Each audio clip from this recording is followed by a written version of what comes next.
जय गुरुदेव। कोटि कोटि करूं वंदना, अरब खरब प्रणाम, चरण कमल बिसरू नहीं, जय गुरुदेव नाम।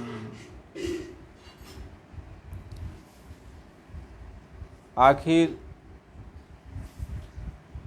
लोग सत्संग क्यों करते हैं? सत्संग है क्या? सत्संग का इतना बड़ा महत्व क्यों है? इसके बारे में आज चर्चा करेंगे।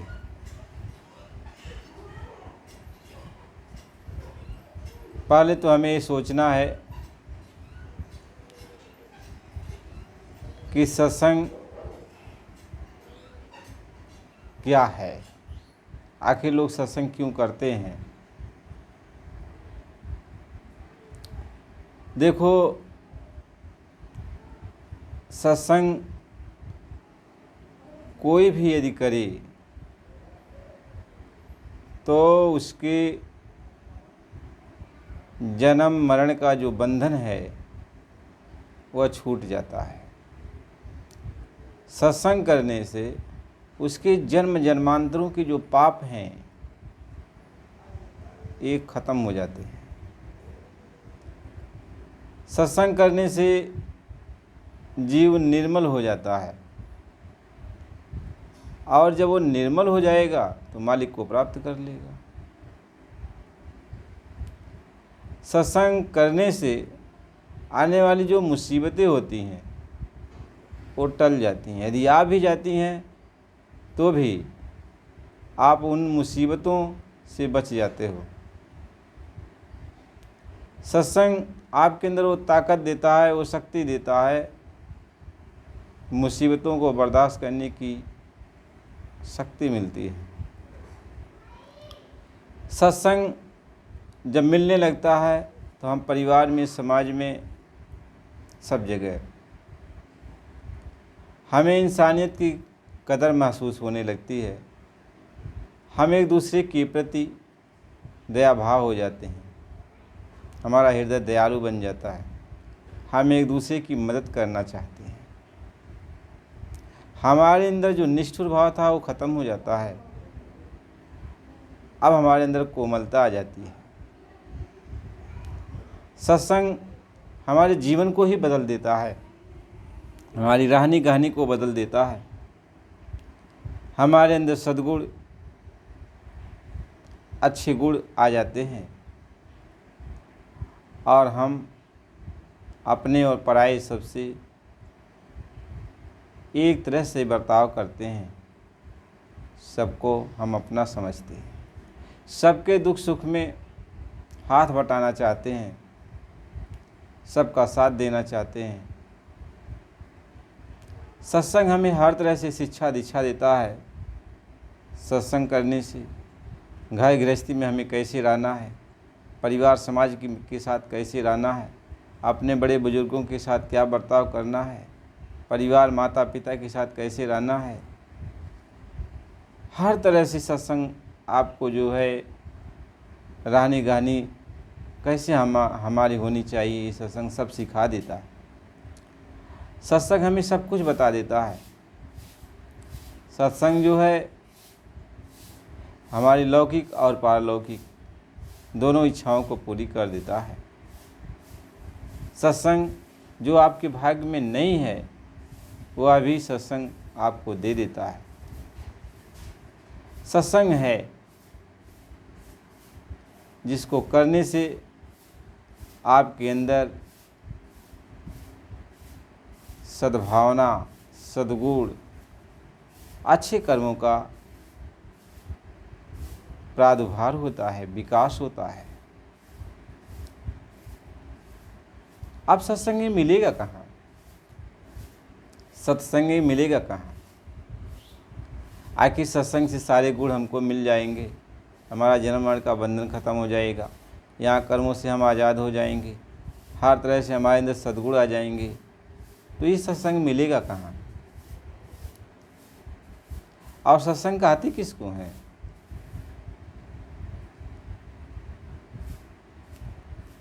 अब महात्मा ये समझाते हैं, सत्संग, सत्संग एक जल है, निर्मल जल है। सत्संग जैसे गंगा जमुना का पानी है, ऐसे सत्संग एक निर्मल जल है। और ये निर्मल जल जब हमें आपको मिलेगा तो हमारे अंदर की प्यास भी बुझ जाएगी, अंदर सद्गुण भी आ जाएंगे, हमारे विकार जो है दूर हो जाएंगे, यानी गंदगी हमारी साफ़ हो जाएगी। जैसे शरीर के ऊपर गंदगी लग जाती है तो हम स्नान कर लेते हैं, तो जल, निर्मल जल से स्नान करते हैं तो हमारा जो है ये गंदगी साफ़ हो जाती है। गंदे जल से कोई स्नान नहीं करता ना, जब भी स्नान करेगा तो निर्मल जल से करेगा। अब निर्मल जल से स्नान करता है तो गंदगी साफ़ हो जाती है। अभी नहीं है कि जो निर्मल जल है अब वह गंदगी साफ़ कर दिया तो पानी इकट्ठा होगा तो उसी से फिर साफ़ करोगे, जो गंदा हो गया है पानी उससे फिर स्नान करोगे, ऐसा तो नहीं होता ना। यानी जो कुछ भी आपकी मैल को साफ़ करेगा वो पानी साफ़ होना चाहिए। तो सत्संग एक निर्मल जल है।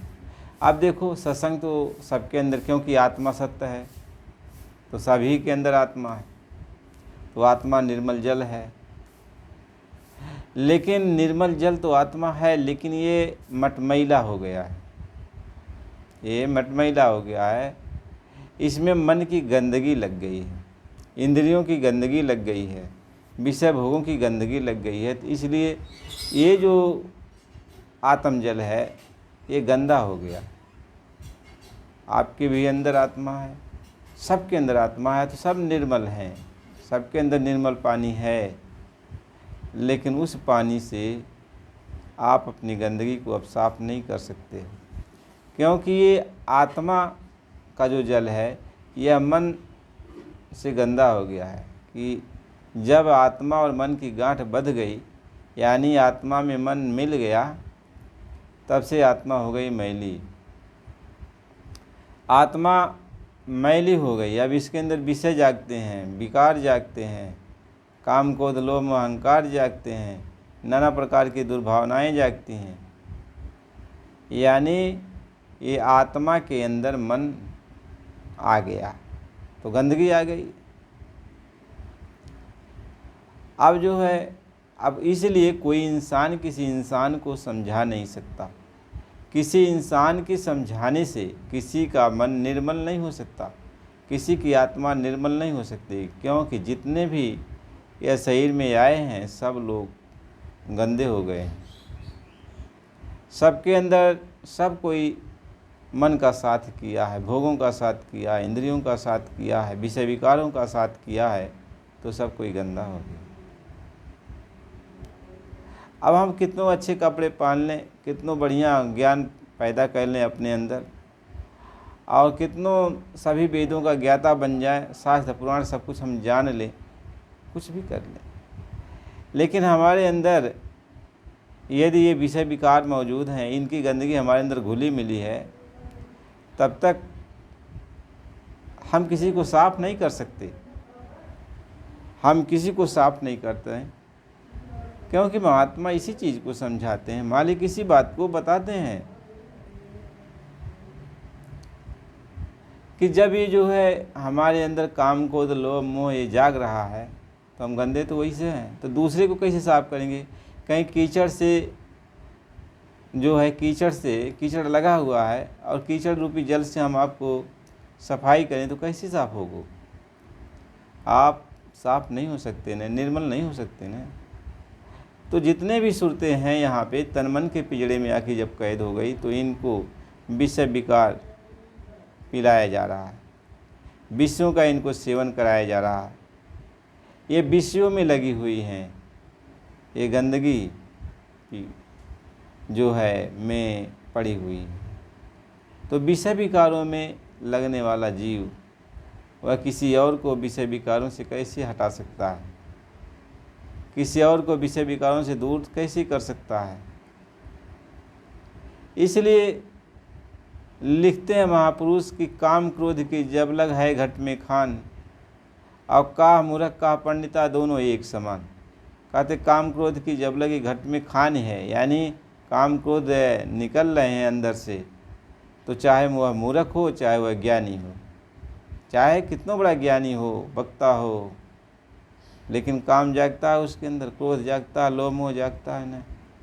और चाहे वो ज्ञानी हो और चाहे कोई अज्ञानी हो, तो दोनों बराबर हैं, क्योंकि गंदगी उसके भी अंदर है, गंदगी इसके भी अंदर है।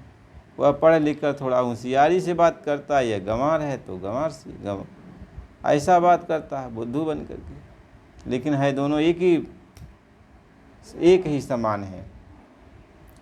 तो पढ़ लिख करके ज्ञान प्राप्त करके यदि कोई हमको सुनाता है, हम तो सुनते हैं, अच्छी कथा तो लगती है, लेकिन हमारा तन, हमारा मन, हमारी आत्मा ये निर्मल नहीं हो सकते, ये साफ सुथरा नहीं हो सकते, ये साफ सुथरा नहीं हो सकते हैं। तो आपको समझना है कि अब ये जो सत्संग हम करते हैं, यह सत्संग गंदगी में मिला हुआ है, तो इससे किसी की मैल साफ नहीं होती, किसी की मैल साफ नहीं होती। इसलिए सत्संग हमको समझना है कि सत्संग जल हमको कहाँ मिलेगा, किस जगह मिलेगा, क्योंकि परमात्मा तो निर्मल है, उसमें किसी प्रकार की गंदगी नहीं है।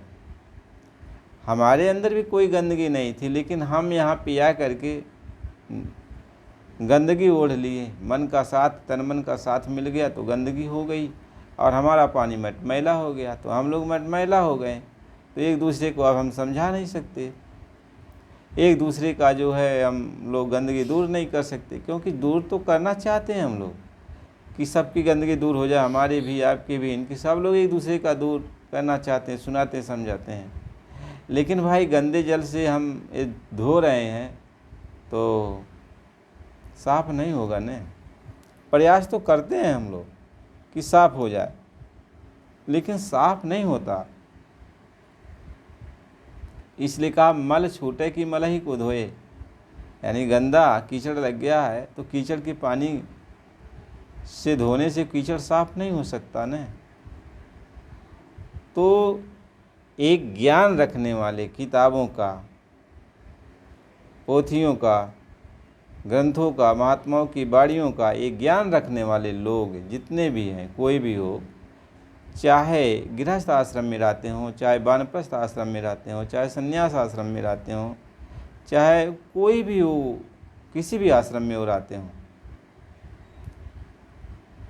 लेकिन यदि ये है काम क्रोध लोभ मोह अहंकार विकार उनके अंदर हैं, तो उनका अभी जो है ये आत्मा जो है वो गंदी है।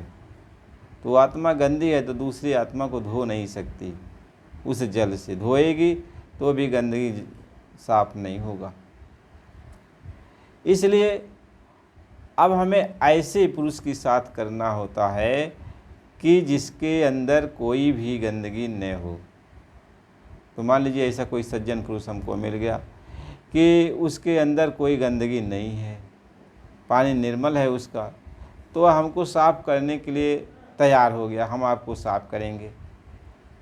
तो यदि वह हमारा मैल साफ़ कर रहा है अपने निर्मल जल से, तो हमारा मैल तो साफ़ कर रहा है, लेकिन जब उसका निर्मल जल ख़त्म हो जाएगा तो फिर दूसरे को साफ़ नहीं कर पाएगा, क्योंकि उसका पानी सीमित है, उसके कमंडल में पानी सीमित है। जो भी इंसान है जो निर्मल पानी है उसका, उसकी आत्मा निर्मल है, वह किसी एक को साफ कर सकता है, लेकिन फिर दोबारा किसी को साफ नहीं कर पाएगा, क्योंकि उसके कमंडल भर का जो पानी है दूसरे को साफ करने में ख़त्म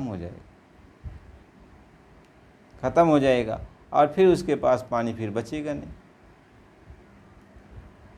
तो ये सीख होता है कि जो निर्मलता जिसके अंदर आ जाती है वह दूसरे का गंदगी साफ नहीं कर सकता, कर भी नहीं सकता, क्योंकि करेगा तो मटमैला हो जाएगा, उसके अंदर के सारे सद्गुण खत्म हो जाएंगे,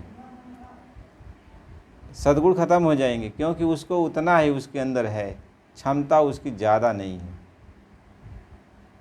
ज़्यादा नहीं है, और लोगों को तारने की नहीं है, और लोगों को साफ करने की नहीं है। इसलिए ऐसे सज्जन पुरुष भी हमारी गंदगी को साफ नहीं कर सकते। कौन कर सकता है? हाँ, हमारे जैसा वह इंसान हो, लेकिन उसकी जो पानी है, जो धारा है, जो गंगा सागर से, जो महासागर से जिसकी धारा जुड़ी हो, यानी वो जो पानी उसके अंदर आ रहा है, वह पानी कहीं सागर से आ रहा है, महासागर से आ रहा है, और वह निर्मल पानी है। तो हम वहाँ स्नान करेंगे, वह हमको साफ करेगा, तो धारा वो आ रही है, कमी तो हो नहीं रही है, तो उस निर्मल जल से वह हमको साफ कर सकता है, औरों को भी साफ कर सकता है। जितने लोग जाएंगे सबको साफ कर सकता है। क्यों? कि ऊपर से जो है पानी आ रहा है, यानी सागर महासागर से पानी आ रहा है, और पानी की कोई कमी नहीं है, उसके अंदर कोई कमी नहीं है। महात्मा इस बात को समझाते हैं। तो वही जो है हमारा आपका मैल साफ कर सकता है, कि जिसकी आत्मा परमात्मा से जुड़ी गई हो, जो आत्मा परमात्मा से जुड़ गई हो, जो आत्मा परमात्मा में मिल गई हो, और उसकी जो अब धारा है वो परमात्मा की धार चल रही हो, परमात्मा की धारा आती हो। ऐसा कोई यदि महात्मा मिल जाता है, कोई हमको मिल जाए जो परमात्मा से जुड़ा है, परमात्मा की धार से जुड़ा है, कहने के लिए नहीं कि हम परमात्मा के बारे में सत्संग सुनाते हैं तो हम जुड़े हुए हैं। जुड़ना कुछ अलग चीज़ होता है, सुनाना कुछ अलग चीज़ होता है। महात्मा ये समझाते हैं, जुड़ना वो चीज़ होता है कि जैसे आप कोई नदी देखो बह रही हो, तो उसमें से कोई छोर निकल गया, तो जिधर वो छोर जा रहा है तो नदी का जल उसमें भी जा रहा, धारा के साथ भी जा रहा है और छोर के भी साथ जा रहा। तो उस छोर में जो पानी जा रहा है वह नदी का पानी है, अब बराबर पानी उसमें जा रहा है। तो इसलिए महात्मा ये समझाते, इस तरीके से वह कुल मालिक की धार, यानी एक किनारा, एक छोर उस महात्मा के साथ लग जाता है। यानी महात्मा जो भी अपना रूप बना के आए हैं वह मालिक की धारा से जुड़े हुए हैं। अब वो चाहते हैं जो भी उनके पास आ जाता है तो वो धो देते हैं, और वो धो देंगे तो वो खराब भी नहीं होंगे, वो उनके ऊपर गंदगी भी नहीं रह जाएगी, क्योंकि धारा बह रही है, पानी बह रहा है तो गंदा पानी बहते चला जाएगा। आप धोते रह जाओगे वो पानी बहता जाएगा और इससे साफ हो जाओगे, पानी में कोई कमी नहीं हो सकता। महात्मा तो इस बात को समझा रहे। इसलिए हमें सत्संग में जो करना है ऐसे महात्माओं की खोज करनी पड़ती है। ऐसे महात्मा कोई मिल जाते हैं तो जो परमात्मा से मिले मिलाए होते हैं वही हमारी मैल को साफ कर सकते हैं। तो उन्हीं का साथ करना ही सत्संग कहलाता है। ऐसे सच्चे महात्माओं का साथ करना ही सत्संग कहलाता है कि हम उनका साथ किए। अब सत्संग का मतलब होता है उनके साथ चलना, उनमें डुबकी लगाना, यानी अब उनके साथ हम डुबकी लगा रहे हैं, यानी वो जो धारा है, गंगा की धारा है, उसमें हम डुबकी लगा रहे हैं। इसलिए सत्संग में हमें डुबकी लगाना पड़ता है, यानी उसमें मिलना पड़ता है, जाना पड़ता है। तो ऐसे महात्मा महापुरुष जब आ जाते हैं इस संसार में, उनके करीब में यदि हमारा आपका भाग्य है जो हम पहुंच जाएं और वो उनकी धारा में स्नान कर लें, तो हमारे तन मन के जन्म जन्म की जो मैल हैं ये साफ़ हो जाएंगे। हमारे तन मन के मैल साफ़ हो जाएंगे, हमारा तन भी निर्मल हो जाएगा, हमारा मन भी निर्मल हो जाएगा, हमारी आत्मा भी निर्मल हो जाएगी। जब तन निर्मल हो जाएगा तो यह तन पवित्र हो गया। अब ये तन पवित्र हो गया, अब इसमें से बदबू नहीं आएगी। जब ये शरीर छूटा जो छोड़ेगा कोई तो ये बदबू नहीं निकलेगी, यह शरीर में सुगंधी हो जाएगी, यानी यह शरीर पवित्र हो गया। अब मन पवित्र हो जाएगा, मन निर्मल हो जाएगा तो मन अपने देश यानी ईश्वर के मुकाम से आया है तो अपने ईश्वर के मुकाम में चला जाएगा, क्योंकि मन भी निर्मल हो गया। तो जो जब निर्मल हो गया, क्योंकि मन को यहाँ यह रुका तब मन, जब मन के ऊपर गंदगी ला दी गई थी। क्यों? यह जो मन था ईश्वर का ही रूप था, यह भी निर्मल था, लेकिन माया इस मन के ऊपर हावी हुई। माया ने अपना जो है ये पर्दा डाला गंदगी का। अब इससे मन गंदा हो गया, तो जब मन गंदा हो गया तो आत्मा से इसकी गांठ बंध गई, तो आत्मा भी गंदी हो गई मन के साथ। लेकिन वो जो धारा है संतों महात्माओं द्वारा, वो धारा जब मिलती है तो आपके तन को भी साफ करती है, आपके मन को भी साफ करती है और आपकी आत्मा को भी साफ करती है। ये नहीं है कि एक ही को साफ करती है, वह तन भी साफ कर देती है, मन भी साफ कर देती है और आपकी आत्मा को भी साफ कर देती है। तीनों निर्मल हो जाते हैं, साफ हो जाते हैं। तो तन ये पवित्र हो गया, और जब ये तन पवित्र हो जाता है तो ये अपने अपने तत्वों में विलीन हो जाता है। जहाँ से निकला है निर्मल होकर उसमें उसी खादान में जाके मिल जाता है। क्योंकि ये तब तक नहीं अपने खादान में मिलता है, यह तत्व भी जब तक ये निर्मल नहीं होते हैं। तो तन निर्मल हो गया, ये अपने जब सही छूटेगा तो ये अपने अपने तत्वों में, जहाँ से इनका सागर है उसमें ये विलीन हो जाएंगे। और मन निर्मल हो गया तो मन ईश्वर के पास चला जाएगा, ईश्वर के सागर में विलीन हो जाएगा। अब आत्मा आगे बढ़ जाएगी, आगे बढ़ेगी और जा करके वह प्रभु में विलीन हो जाएगी। वह प्रभु का अंश है, सत्य पुरुष कुल मालिक का अंश है, उसमें से निकली है तो उसमें जाके विलीन हो जाएगी, मिल जाएगी।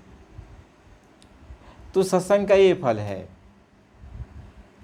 और सत्संग इसीलिए हमें ऐसे महात्मा यदि मिल जाते हैं तो सत्संग उनका करना चाहिए। यानी कोई कथा कहानी थोड़ी है, उनका साथ कर लिया वो सत्संग हो गया, उनका दर्शन कर रहे वो सत्संग हो गया, वो उनके पास गए कहीं भेज दिया वो सत्संग हो गया, कुछ सुना दिया वो सत्संग हो गया। सब कुछ सत्संग है। महात्माओं की संगत सत्संग है, महात्माओं के वचन से कुछ सुनना वो भी सत्संग है, महात्मा कुछ सेवा लगा देते हैं वो भी सत्संग है, सभी सत्संग है। महात्मा तो इस बात को समझाते हैं। तो हमें ऐसे महात्माओं की खोज करनी पड़ती है। अपनी आत्मा को यदि निर्मल कराना चाहते हो, अपने घर चलना चाहते हो, भवबंधन से छुटकारा पाना चाहते हो, तो ऐसे महात्माओं की खोज करो। ऐसे महात्माओं को गुरु कहते हैं। ऐसे महात्मा गुरु कहते हैं कि गुरु वो अंधेरे में रोशनी देने वाला है।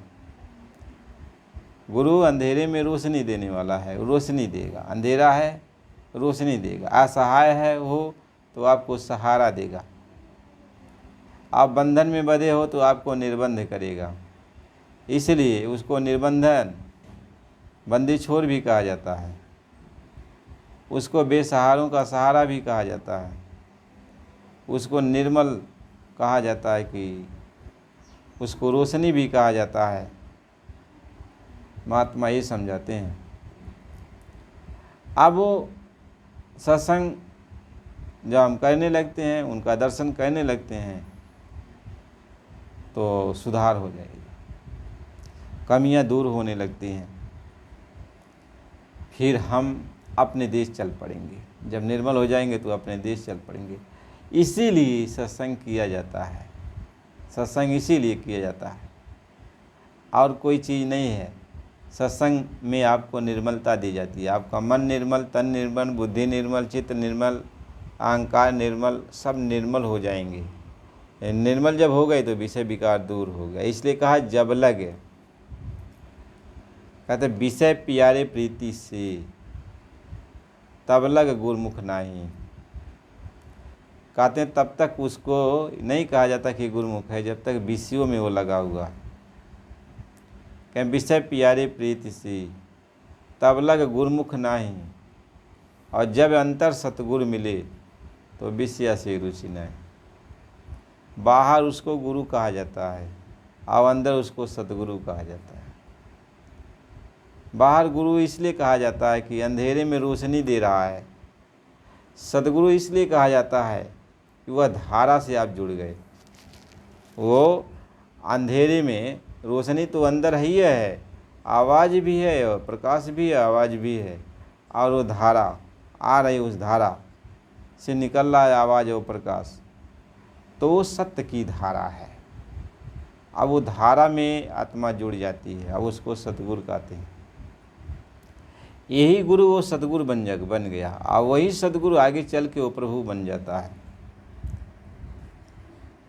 गुरु यहाँ से पकड़ के आपको सतगुरु तक पहुँचा दिया, और सतगुरु आपको पकड़ करके सत्यपुरुष तक पहुँचा दिया, और सत्यपुरुष अपने में मिला लिया।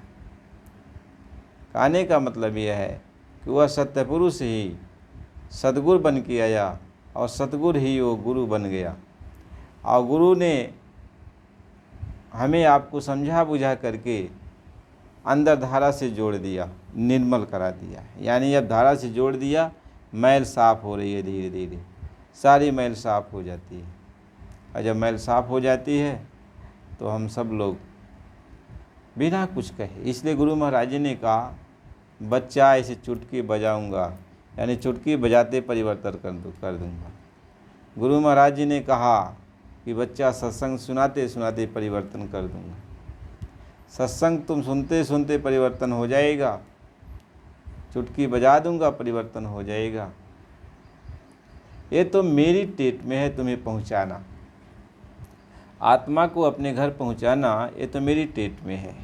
यानी जब चाहूँ तब पहुंचा दूँ,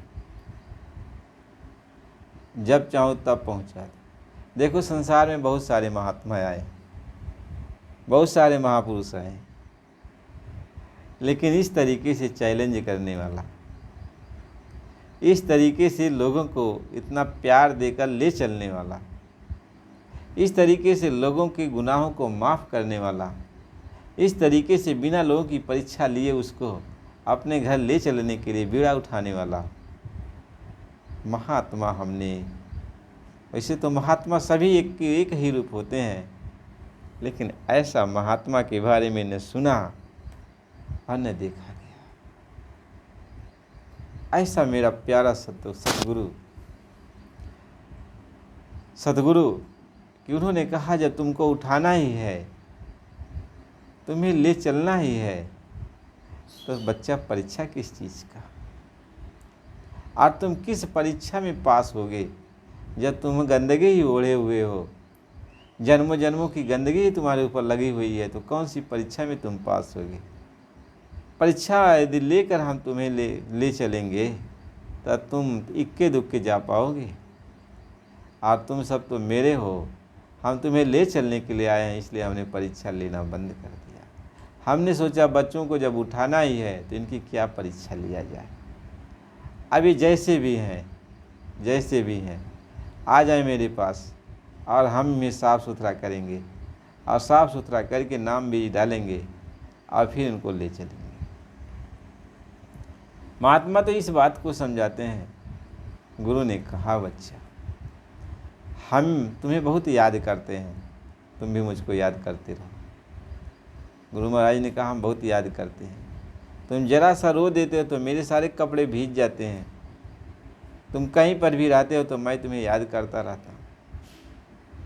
मेरी नज़रों के सामने तुम रहते हो। ये न सोचो तू किसी अंधेरी कोठरी में चला जाए, बहुत नीचे चला जाए, जहाँ तुम्हें कोई न देखे, तो बच्चा वहाँ पर भी मैं देखता हूँ, वहाँ पर भी मैं तुम्हारे साथ रहता हूँ, तुम्हारे हर क्रियाकलाप को मैं देखता हूँ।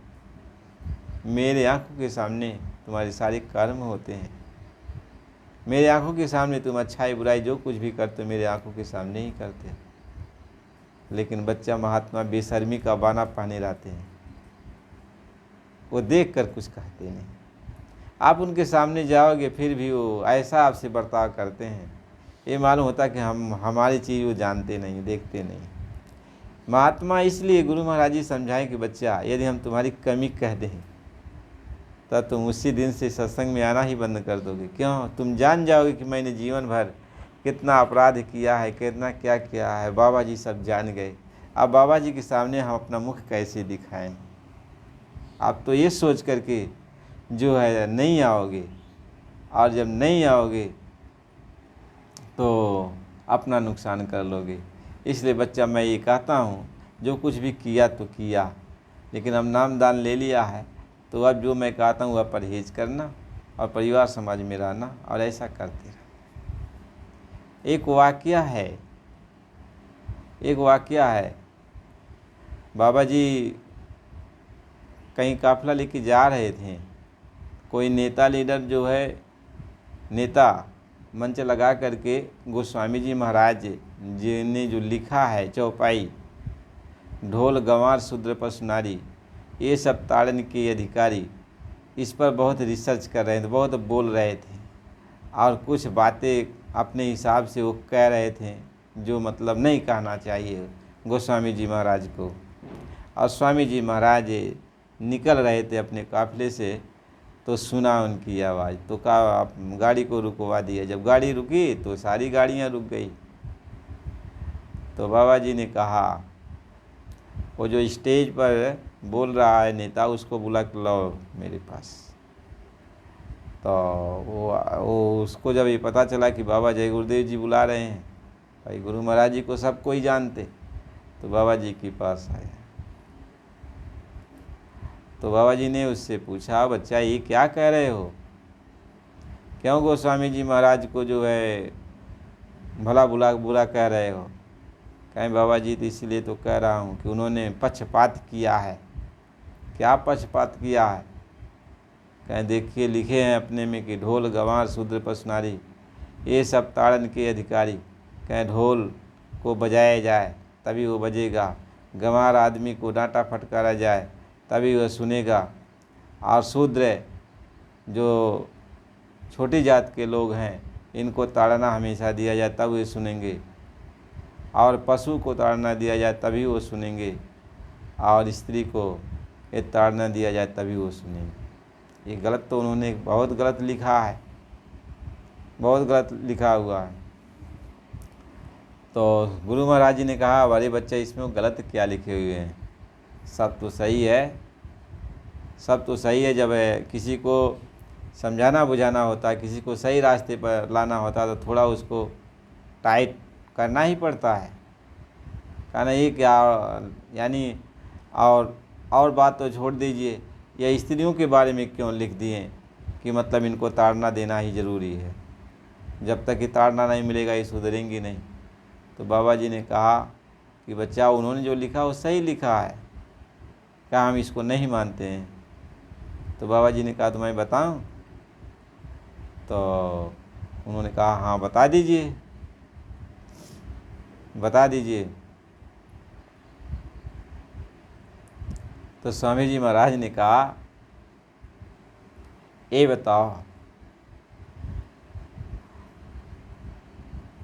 आज से तीसरे दिन यानी पहले तुमने अपनी औरत को घूसा घूसा क्यों मारा था? क्यों मारा था घूसा घूसा, क्यों मारा था?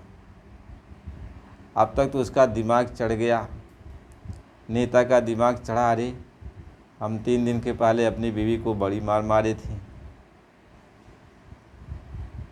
अब दिमाग चढ़ा नेता को, सोचने लगा ये महात्मा ये बात को कैसे जान गए, सोचने लगा। बाबा जी ने कहा बताओ बच्चा बताओ। तो कहा बाबा जी वो बहुत गंवार थी, बात समझ नहीं रही थी, तब हमने उसको मारा। तो गुरु महाराज ने कहा बच्चा यही बात तो लिखे हैं, यही बात लिखे हैं। आखिर गंवार जब आदमी हो जाएगा, नहीं समझाने समझेगा तो थोड़ा ताड़ना देना पड़ता है, तो उस समझ यही वो लिखे थे। कहा बाबा जी आज के बाद हम फिर कभी इस विषय पर कभी भी हम गोस्वामी जी महाराज की बुराई नहीं करेंगे। तो बाबा जी ने कहा बच्चा किसी भी महात्मा की बुराई नहीं करना चाहिए, किसी की भी बुराई नहीं करना चाहिए। महात्मा की बात तो छोड़ दो, और किसी की भी बुराई नहीं करना चाहिए। बुराई बहुत ख़राब चीज़ है, किसी की बुरा नहीं करना चाहिए।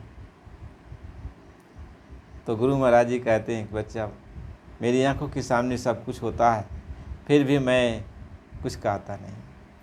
वास्तव में सच है, यदि गुरु महाराज जी हम लोगों की कहने को देखें तो कभी अपना नहीं सकते। हम लोगों ने अपने जीवन में क्या क्या अच्छा बुरा कर डाला है, कहीं यदि अपनी करनी दर्शाऊं और जग में कागज स्याही न पाऊं। कहते यदि अपनी कहनी लिखने लगूं तो जग में कागज स्याही नहीं मिलेगा। लेकिन हम सभी को गुरु महाराज जी ने कैसे अपना लिया और फिर भी जाने अनजाने हम लोगों से गुनाह बनते जाते हैं। फिर भी बाबा जी से हम लोग माफ़ी मांगते रहते हैं, क्योंकि बाबा जी के सामने ही ये सारे गुनाहें होती हैं, सारी तकलीफ़ें होती हैं, सारी चीज़ हम लोग करते हैं। आप ये ऐसा सोचते हो? तो ऐसे महात्मा का सत्संग यदि मिल जाता, ऐसे महात्मा का जो उस परमात्मा से मिला है, वो परमात्मा का रूप होता है, वह जब हमें आपको बुला लेगा, हम उसके पास चले जाते हैं तो हमारी मैल को साफ कर देता है, क्योंकि वह धारा है। और धारा में जब हम लोग पड़ जाते हैं तो मैल इधर से उधर वो उलट पलट करके बाबा जी हर तरह से साफ कर देते हैं। कहीं कोई गंदगी रहने नहीं पाती है, कहीं कोई गंदगी नहीं रहने पाती। गुरु महाराज जी ऐसे जो है आश्रम में अपने पैर की सेकाई करवा रहे थे।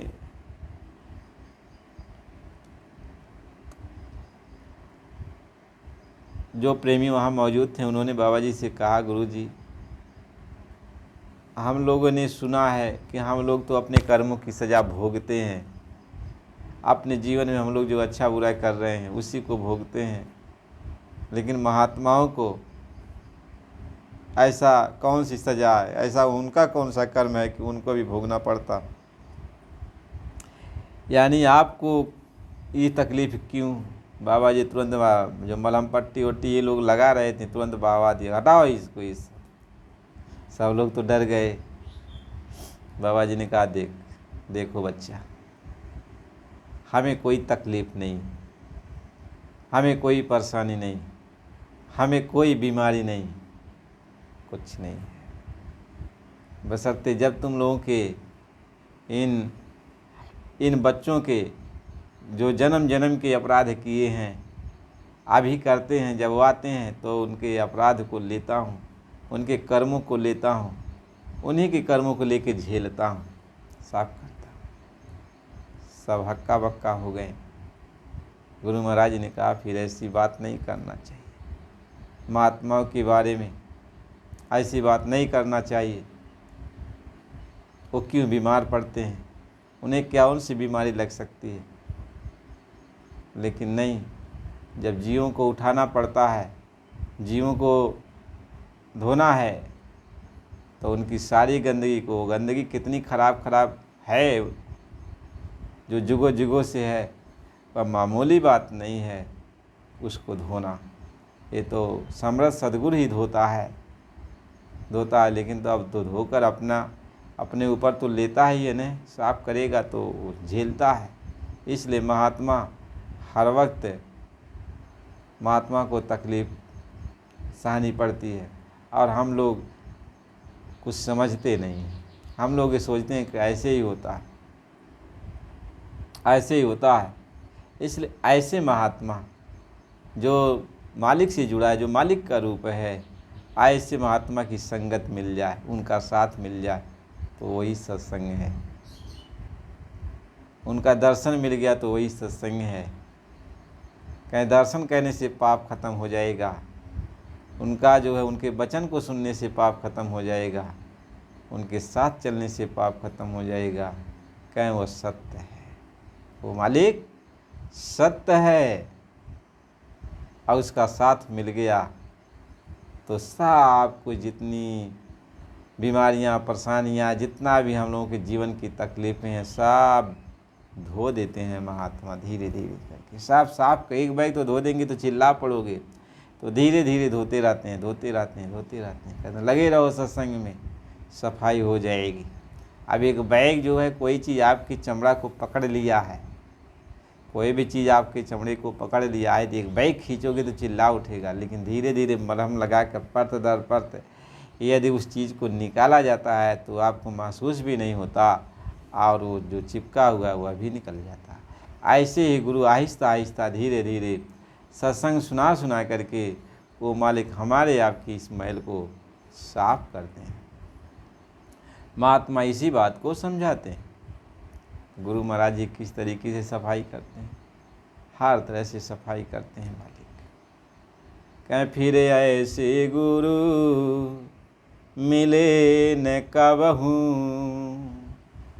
अवमान मान तू अब ही मान। अब मेरी बात को मान ले, ऐसा गुरु कम आते हैं। महात्मा तो बराबर आते हैं, लेकिन इतना पावरफुल जीवों को धोने के लिए वो कुल मालिक कभी कभी आता है, कभी कभी आता है और वो कहता है कि चलो अब चलो। तो फिर भी यदि हम पिछड़ जाते हैं तो उसको भाग्यहीन कहा जाता है। यानी महात्मा सामने मौजूद हैं, फिर भी बुला भी रहे हैं, समझा भी रहे हैं, तुम्हारे सारे भाग को बदल रहे हैं, फिर भी तुम न मानो, तो फिर महात्मा की क्या गलती है, क्या गलती है। इसलिए गुरु महाराज जी बहुत कुछ समझाए। तो हमें मालिक के वचन को समझना है, मालिक के वचन को मानना है, मालिक से विनती प्रार्थना करनी है कि गुनाहों को मालिक साफ़ कर दें, माफ़ कर दें, हमें निर्मल बना के अपना बना लें, निर्मल करके। जब निर्मल हो जाएंगे तो कहें निर्मल मन जन सो मोहि पावा। तो जब निर्मल करा देंगे, वो अपने निर्मल कराएंगे, अपने अपने में मिला लेंगे। तो सत्संग की बड़ी ज़रूरत है। इसलिए प्रेमी भाई बहनों, सत्संग को बराबर सुना करो। नए प्रेमी हो तो चैनल को लाइक सब्सक्राइब कर दो, और पुराने भाई बहन बराबर सत्संग सुना करो। नए प्रेमी भी सत्संग सुना करें, और कमेंट में जय गुरुदेव ज़रूर लिखें, ज़रूर लिखें, क्योंकि हम तो कुछ जानते नहीं। सिर्फ बाबा जी का एक सहारा है, गुरु महाराज जी का एक सहारा है। जैसा वो मालिक चाहते हैं वैसा ही होता है। बस सतगुरु का एक भरोसा है। यहाँ न कोई ज्ञानी है, न कोई वक्ता है, कोई कुछ नहीं है। सब उस मालिक की कृपा। यह पर कृपा राम के हुई, तह पर कृपा करें सब कोई। जिस पर मालिक की कृपा हो गई, उस पर सब कृपा करेंगे। बस गुरु महाराज जी को याद करो और भक्ति भाव भजन में लगे रहो। विनती प्रार्थना यही हमारी है, और शाकाहारी सदाचारी का प्रचार करते रहो। और जब जब समय मिले तो सत्संग जरूर सुना करो। इसलिए नए प्रेमियों, चैनल को लाइक सब्सक्राइब कीजिए, और बराबर आप सभी लोग सत्संग को सुना करिए। जय गुरुदेव।